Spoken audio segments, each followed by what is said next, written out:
It looks like the fall event for the X franchise has formally been announced, and things are about to get hot in here on this island. Without delving into too many spoilers, the end of X-Men number 20 has a big spread teasing a storyline called Inferno, and as most X fans know, that is a term that the mutant lexicon is not unfamiliar with.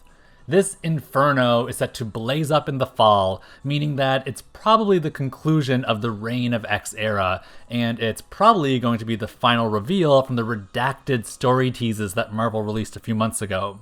I predict that the redacted title is finally going to be revealed to be the long-rumored Moira X series, and this Inferno concept is just going to be the overall storyline that jumpstarts the series and ripples through all of the other titles. This could very much signal the beginning of the end for Krakoa, and if Inferno is meant to happen on the curtails of the Reign of X, then the next era could very well be the Fall of X. There are a lot of possibilities as to what this could be, and I'm going to explore some of the theories that I'm thinking of, but first and foremost, what comes to mind when I see this is the Inferno storyline of the 80s. Marvel can't just throw a word like Inferno around as though it's any other word, so I can't imagine that there won't be ties to at least some elements from the first Inferno storyline here. The most obvious tie-in would be the involvement of Madelyne Pryor, since her entire character history seems to be forever tied to that one event. The original Inferno was a big deal for her because it's when we learned that she was a clone of Jean Grey, and it's when she turned from being a friend of the X-Men to one of their greatest foes. I mean, really, she only wanted to be reunited with her son, but she was surrounded by so much corrupting evil like Mr. Sinister and Sim and Nastir that it's really no wonder she went a little crazy.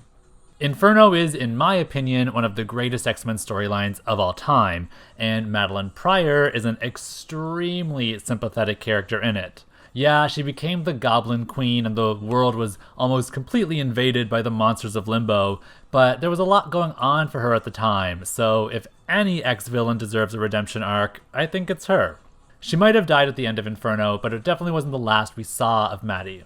She was psionically resurrected by X-Man after he traversed into our reality from the Age of Apocalypse, and then later she was part of the Sisterhoods in the effort to find a new host body for her spirit. She was also featured as the main antagonist in the first arc of the Hellion series, which actually felt like that arc ended without any real justice being done by her character. I personally thought it was kind of a waste of a re-debut for her since she was pretty much just defeated again and then that was that, but it did serve as a way for the Council to institute their no clone resurrections rule, which means dead is still dead for poor Maddie. I don't think that sits very well with Havoc, nor the scores of X fans that Madelyne has, so if something about that is going to be addressed via this Inferno storyline, then I say bring it on.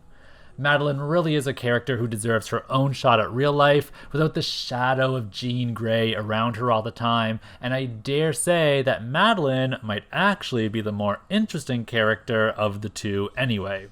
It would feel weird for an event being called Inferno to not reference the original storyline in some way, especially since Madelyne Pryor isn't the only little seed that's been planted about that original storyline. When the armies of Limbo started to invade Earth all those years ago, a whole bunch of inanimate objects became possessed by demons and started attacking everyone. This was the whimsical part of that storyline, and it was actually really funny stuff, and I appreciated that quirky element that was injected into it to lighten the mood a little bit. But anyway, I bring this up because the creepy, smiley little robots of the mutant hate organization The Right were also possessed by the same demons during that storyline, and they were involved as antagonists in the original Inferno storyline as well. This is important because not so long ago, the Hellions paid a visit to the Right in order to reclaim Nanny's ship, and while the mission was a success, Nanny also secretly took with her a creepy, smiley baby robot from the Right, and that storyline hasn't really been touched on ever since.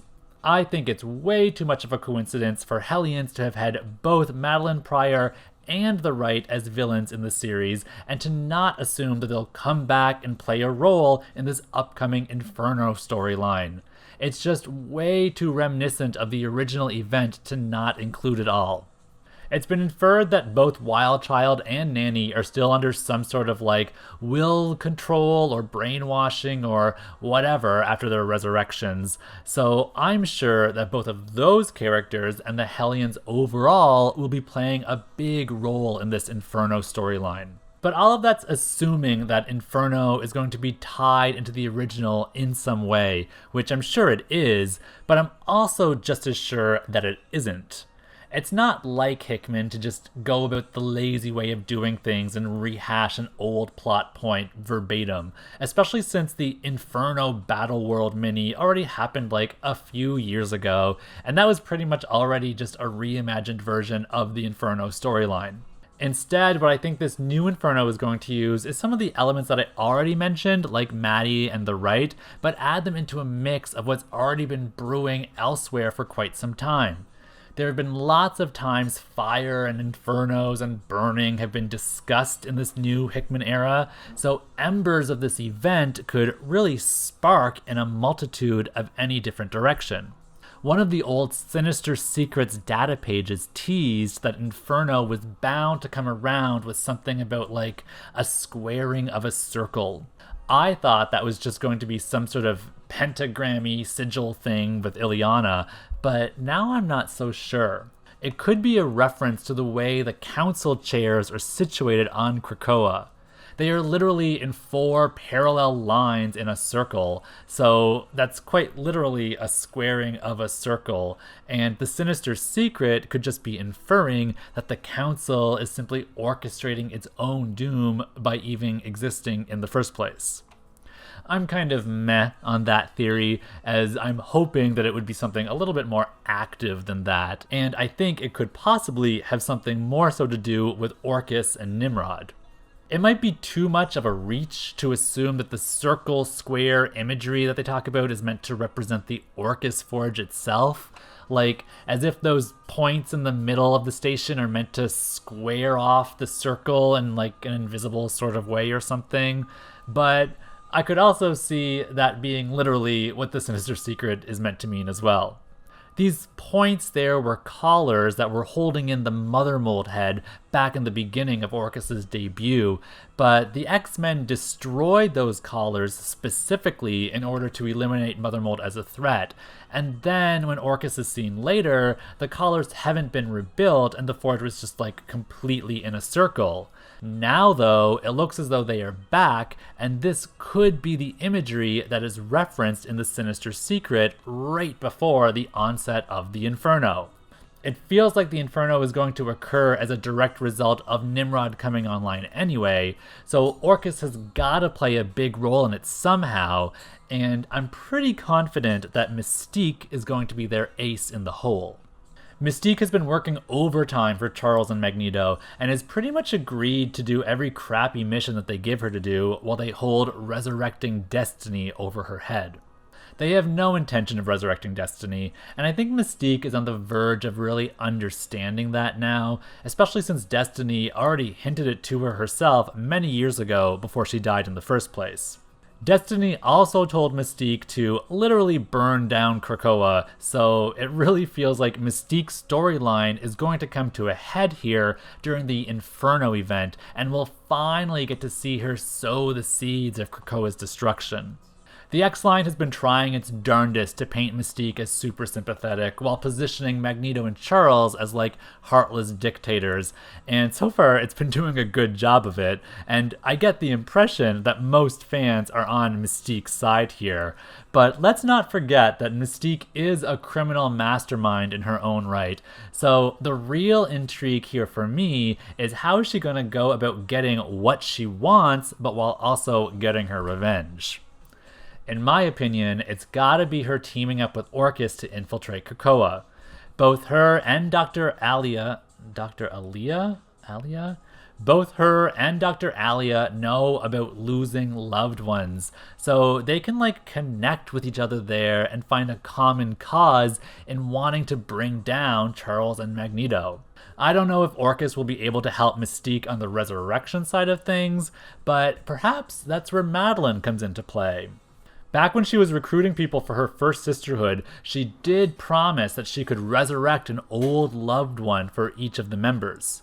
She could have just been bluffing about that power set, but if she wasn't, and if, say, Sinister somehow manages to bring her back under the Council's nose via, like, a clone farm or whatever, then she could be just what Mystique needs in order to get Destiny and also get her revenge. If we look at the actual lettering of the Inferno teaser and examine who is being featured as like potential major players in this storyline, we do see Charles and Magneto and then Mystique, but then we also see Emma and I think Moira and an unknown child. Emma's role in this is probably the most mysterious of the bunch if you ask me. Even though Charles and Magneto are supposed to be the only ones who know about Moira and her hiding place, it's been hinted that Emma knows about her as well. She unveiled a hospital and named it after Moira McTaggart, and actually invited Charles and Magneto specifically to watch her do that. It felt kind of like a wink wink nudge nudge moment from her, even though it's never been confirmed that she's actually aware of Moira's existence. But Emma has been pretty much on top for most of this Krakoa era, so it would not surprise me in the least if she has managed to weed out all the dirty little secrets that are being kept on this island. What she plans to do with the knowledge, I would have really no idea. It's not like she has anything to gain by blackmailing Charles and Magneto, and unlike Mystique, it's not like they are trying to keep anything from her that she desperately wants from them. The only thing I can think of is that maybe Moira herself has entrusted Emma with the knowledge about her behind Magneto and Charles's backs. Like maybe she could foresee the shady path that Magneto and Charles seem to be going down now thanks to her reading Destiny's diaries. She's shown to be reading the diaries at the end of X-Men number 20, and I really love that because it feels like Moira's nemesis in her entire existence now is Destiny. So seeing Moira have the diaries is kind of like an F you to Irene, and it means that Moira's winning. I mean, who knows? Maybe Destiny saw it coming anyway and just scribbled down a bunch of lies to throw her off, but like, we'll see how it goes. The diaries are fun, but they're also kind of like a tired X trope at this point. They were instrumental in foretelling the members of the 12 back in the day, and then there was a whole series of extreme X-Men dedicated to the team tracking them down, and then eventually even Sinister wanted them because they would foretell the fate of the mutant race after M-Day. But the last time I checked, I thought they were destroyed by Gambit. Unless those were just like forgeries and the real ones were with Moira all along. I think Moira having the diaries is a lot of fun and it's a great plot development. She's the queen of secrecy these days, so I fully expect that she's keeping things from Charles and Magneto, and they are probably just her pawns in a bigger game that she's playing, and I wouldn't be surprised at all if Emma is involved in it even deeper than the boys are. All in all, I'm very much looking forward to whatever this Inferno event is going to be. I'm not so interested in the callback aspect of it because it feels like Inferno stuff has been done to death, but I'm more so interested in seeing how this will shape the future of the X franchise. It really does feel like the beginning of the end for Krakoa, or at least the culmination of a bunch of storylines that we've been waiting pretty patiently for. I think it will be a really exciting event, and I just hope the payoff will have been worth the wait.